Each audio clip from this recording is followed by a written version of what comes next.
I am going to replace valve cover gaskets on this 3-liter Mitsubishi. I'm also going to replace these core plugs down here, cam plugs, because they look like they're leaking a little bit. And with the kit also comes little washers that go underneath here. It's kind of a tapered seated washer. But to do this, going to have to take off this upper intake hose. Gonna have to take off this housing, the lower housing of the air filter. And I don't know, I might have to take the alternator off. I'll let you know on that when I get that far. But the front valve cover, you can just take the bolts off and you can sneak it out between the intake manifold and the dipstick. You might have to move some of these spark plug wires out of the way, but you can get the front one out of there without a whole lot of effort.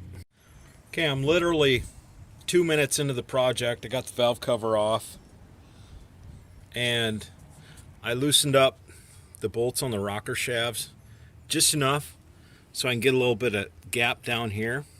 I'm going to change that end plug because it's leaking a little bit, and that thing is like hard as a rock. So after I loosen it up, I've got a little gap underneath here on both sides, and I just gave a little tap on here with a hammer and it popped it loose.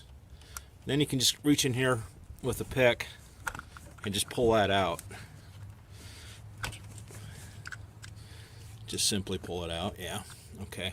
Anyway, I'm gonna use a screwdriver and I'll pop it out, but it's loose in there now so I can get it out. Otherwise it's quite a chore to try to change that any other time.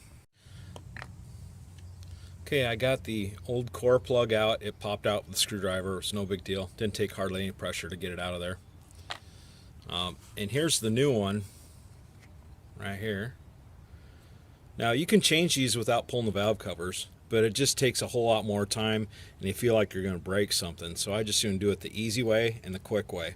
If you want to do it the other way, that's fine with me. That's your choice. Okay. And then when you go back in, if you got a new plug and you don't have this loosened up, you have to kind of drive it in there. Well, I'd prefer to push it in with my fingers, just like that. Got it in there. Then all I have to do is snug down the rocker shaft and torque it to the correct torque. I'll have to look that up. And for your application, you should always look up what your torques are for your bolts. And that is that. Okay, on the back valve cover, it's a little trickier. I'm going on my way back together, but you have to take the belt off and move the alternator up and out of the way. Then you can get to the bolt that's down below it. And again, I did the same thing on this one for changing out the rear core plug on the back of the head. So at least I'm not going to be leaking any more oil. Problem's fixed and it's going back together.